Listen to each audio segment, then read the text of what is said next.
Hi everybody, I hope you're having a great day. In this video I'm going to be covering Sodam Yat. He made his first appearance in Tales of the Green Lantern Corps Annual, issue number 2, volume 1, in September of 1986. But his current version debuted in Green Lantern Corps, issue number 31, volume 3, in July of 2014. Now he's a male of the Daxamite race, who happen to be cousins of Kryptonians, and he has green eyes and a grayish-black colored hair. Due to him being a Daxamite, he has a wide range of powers and abilities. You see, Daxamites tend to have the exact same power set as Kryptonians, except they're not vulnerable to kryptonite, yet are lethally vulnerable to basic lead. Being exposed to yellow sunlight gives them super strength, speed, hearing, X-ray vision, heat vision, microscopic vision, telescopic vision, super breath, and the ability to fly. They're basically invulnerable when powered by yellow sunlight, but it has to be reiterated that they are extremely and lethally vulnerable to even small quantities of lead. In addition to these traits, it should also be noted that when he became the host for the Ion entity, that his Green Lantern powers were expanded to an extreme level. Then being able to take control of the constructs of others, as well as theoretically not even needing a power ring or the use of the power battery. The power of the Ion entity has also given him an extreme longevity, being able to live for an indefinite period of time, and it is noted that in the 31st century, he still seemed to be at his physical prime. Now, when Sodam Yat was a young boy on his home planet of Daxam, he dreamed of traveling through outer space and being an explorer, despite this mentality being frowned upon by his xenophobic race. One day an alien spaceship crashed near his home, and he went to the scene, nursed, and befriended the pilot named Tessog. But once this was discovered by his parents, they had Tessog killed, and they brainwashed Yat into thinking that he was part of an alien invasion force. Sometime later, when Yat was on a field trip to a museum, he actually saw the stuffed body of Tessog, and this reawakened his memories, and he became horrified of his race's extreme xenophobia. He then devoted himself to rebuilding Tessog's spaceship so that he could leave his planet. Just when he was about to take off is when he was chosen as a new Green Lantern and acquired his own power ring.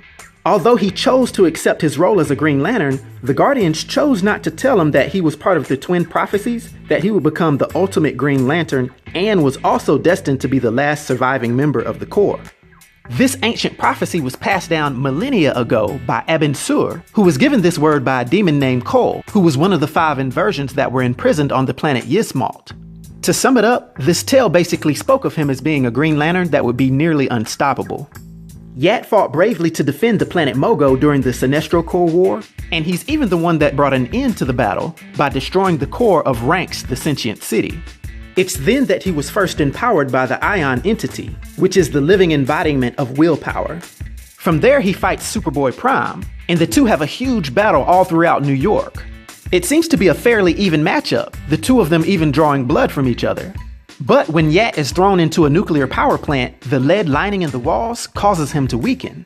Superboy Prime takes full advantage of this opportunity and starts to spear him with several uranium rods, severely injuring him. And although his power ring fights to rid him of the lead poisoning, he's still beaten unconscious by Superboy Prime. From that point forward, despite him having the powers of the Ion entity, he has to always wear his power ring to prevent the lead in his body from killing him. He recovered from this quickly though, and since then has repeatedly lived up to the prophecy that declared him as the ultimate Green Lantern. He's gone toe-to-toe with some of the most fearsome supervillains in the DC universe, including Mongul, Darkseid, and even the Anti-Monitor. And it's noted that he's such a self-sacrificing person that when the Mongul Corps threatened his people, he risked his own existence by plunging himself into the center of their red sun to change it into a yellow sun.